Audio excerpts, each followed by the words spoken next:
So it's bank holiday, it's St. Martin Luther King Day. So I got some projects for today. First one, I have taken a bit of scrap wood, drilled a couple of holes in it, and the reason for that is that I want a switch which will be used for isolating one of the rails, and I also want to put a panel on, which is my Digitrax.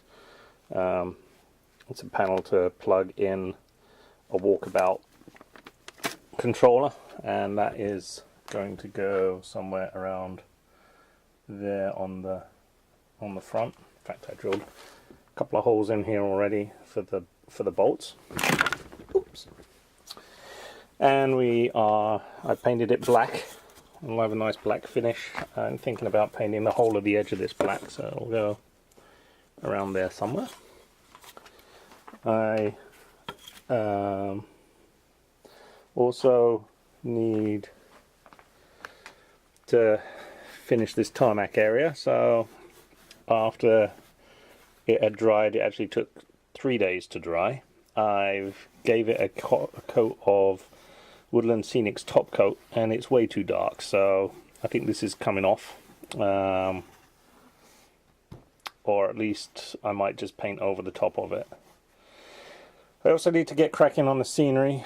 I did this the other day, piece of styrofoam which I've sculpted using a hot foam wire, painted it, first round of scatter on it.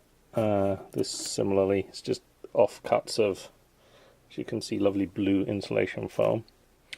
So that needs to go in. I also put some ground scatter down in between the tracks. That needs to be glued. These tracks need to be ballasted. And I'm thinking about actually cutting a great big bit of foam for here, just temporarily, to act as to some scenery, so that till I can figure out what I want to do with my track arrangement there, I can run trains scenic as opposed to just having a great empty bit. Figure that I can then reuse the styrofoam, whatever styrofoam I put there. So anyway, that's the game plan for today. Let's see how far we get. Part one done. We've got the fascia board on here, the lighted switch, and the terminations for that. I'm going to splice that onto the track in a sec.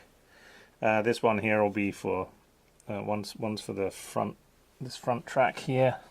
The other one's going to be for this guy back there. Probably should put them one on top of the other, but they're side by side.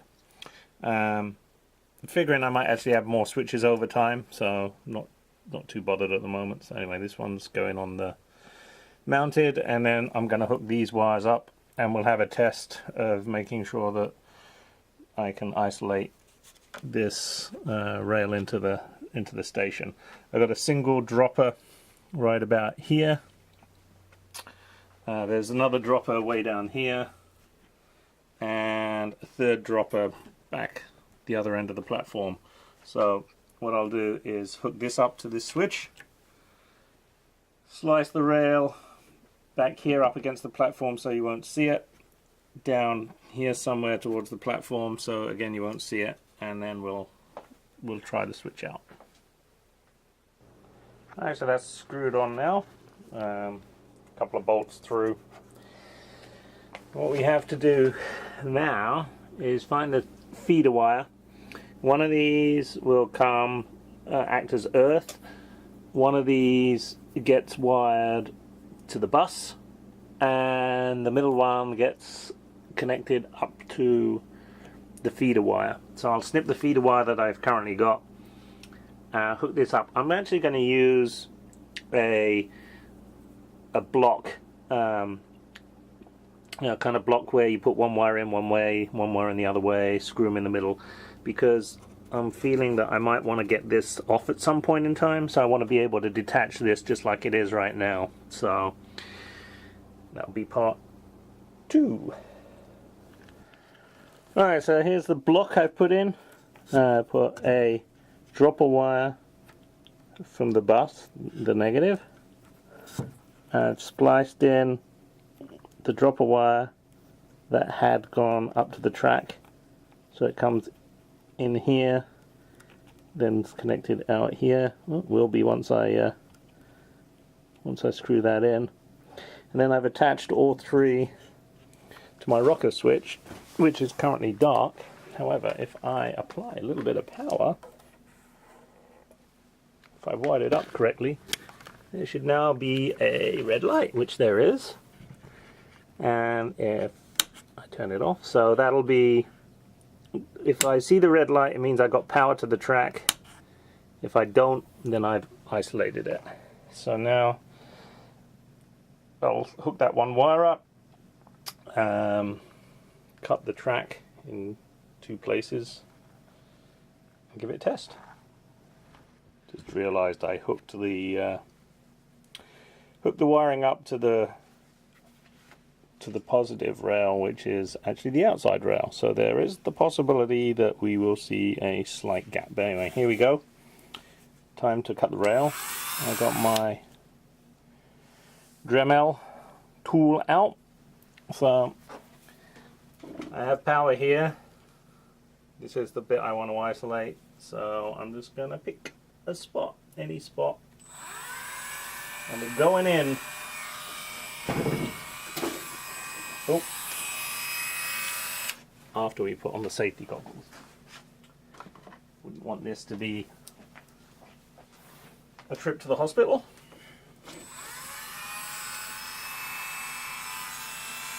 I'll move the scenery.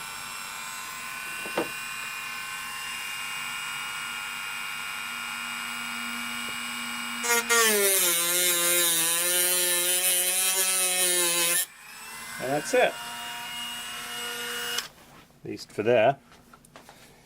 We'll get in and have a look at the size gap that leaves in the track, so you guys can use this tool at home for something similar. And there it is, nice clean slice all the way through the rail without getting through into the sleeper. Oop. Yeah. I guess I should put it on macro if I was going in any closer. So that's all I need for a gap. Now I'll do down the other end and we'll give it a try. Alright, before I go gung-ho and troubleshooting issues, I'm going to check, make sure I've isolated this rail properly. So I have a voltmeter here, handy dandy voltmeter, and 2 probes.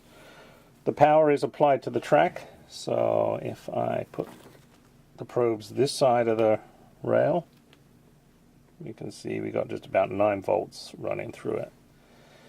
Here's where I gapped it, this side of the rail. Zippity-doo-dah, that's what we were looking for. 9 volts. Nothing. So I have cleanly cut the track. Now I can attach the switch. Oh, actually I already attached the switch. Sorry about that. Yeah, now I've just flipped the switch. And let's see. I've got my almost 9 volts here. And the same on the other side. So the switch is now working. Switch off. Nothing. So now I'm going to try it with the train,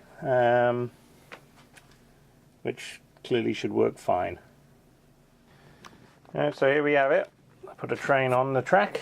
The switch is off, so there's currently no power. If I flip the switch, power, no power. Power, no power. Oh. Then if I power, and it goes over the cut, which is right here, it should just keep on tracking. There she goes. Mission accomplished. Alright, so item 1 checked off the list. Having the panel in. It's going to take a while before I actually hook up the Digitracks. I don't even have a handheld controller. But I am kind of keen, given that that's going to be a lot of shunting and maneuvering, to be able to plug in right there and control just the branch line DCC, so that's why that's there. That's it. That's as far as we got. The ballasting is drying now.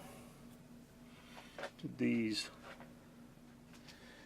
tracks, got a big mess in the middle, but I'm not going to touch it because I'm going to wait for it to dry. It just happened to get in the way when I put my hand down. Toned down the tarmac a bit. It's now a lot lighter, and it's a lot more patchy, which is actually an effect I was going for. It wouldn't be uniform. I've got to do something to get rid of like the brush marks that are in there. So down this end was a little bit closer to what I was looking to achieve. I might weather it up. I've never done any weathering before, but put some oil stains and tire marks, and then those brush marks will just disappear into sort of like a grey goo. So that's it. I just had enough for one day.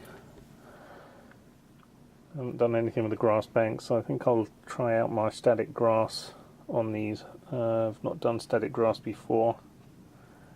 I've had the static grass green scenes applicator for about a year and a half, so we'll get it out.